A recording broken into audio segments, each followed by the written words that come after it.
I believe in the power of the 5-minute snooze. To me, hitting the snooze button in the morning is the most powerful and least impactful decision of my day.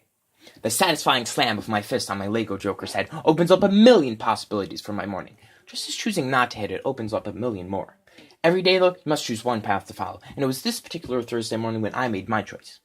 5:55, a time specifically chosen to have snooze time accounted for. Those 5 minutes may seem like the perfect time to relax and plan my day. Instead, being the teenager I am, I roll over in bed and enjoy my facade of ignorance, blissfully pretending like it's the weekend.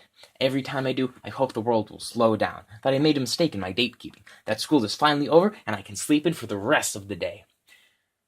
It never happens, though, so I slam the snooze button once more, like a crackhead trying to recreate his first high.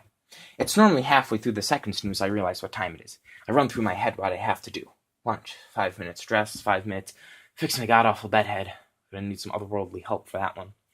So I swing my feet off my bed and descend the ladder. As my feet hit the floor, a rush of fatigue hits me, and my motivation drops below zero. Now is when I would activate autopilot and make my basic lunch, but not today. We have leftovers, and if I don't take them, they won't last an hour before my brother wakes up. As I start my lunch, however, I enter time warp.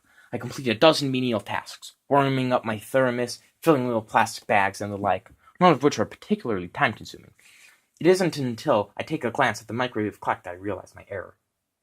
6:20. 5 minutes before I have to leave for the bus.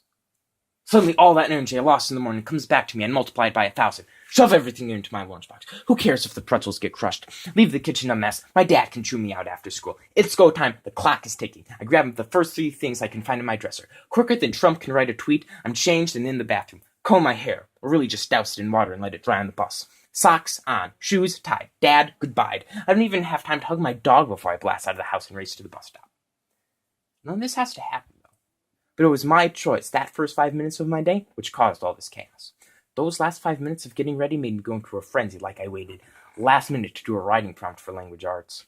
For that brief moment, an instance of poor foresight seemed to have ruined my day. Then it was over. I was on the bus and had a perfectly fine day at school. It's this phenomenon which is why I believe in the learning opportunity behind the snooze button. It acts as the most low-risk crisis simulator, yet still puts you into a full-blown panic. It crushes your indecisiveness and forces you to pick a plan of action and stick with it until the very end. These are time management skills which might take years to develop, yet fail when you need them most. But when the time comes, I'll be ready. No change in deadline will shock me. Until then, though, I think I'll keep asking for 5 more minutes.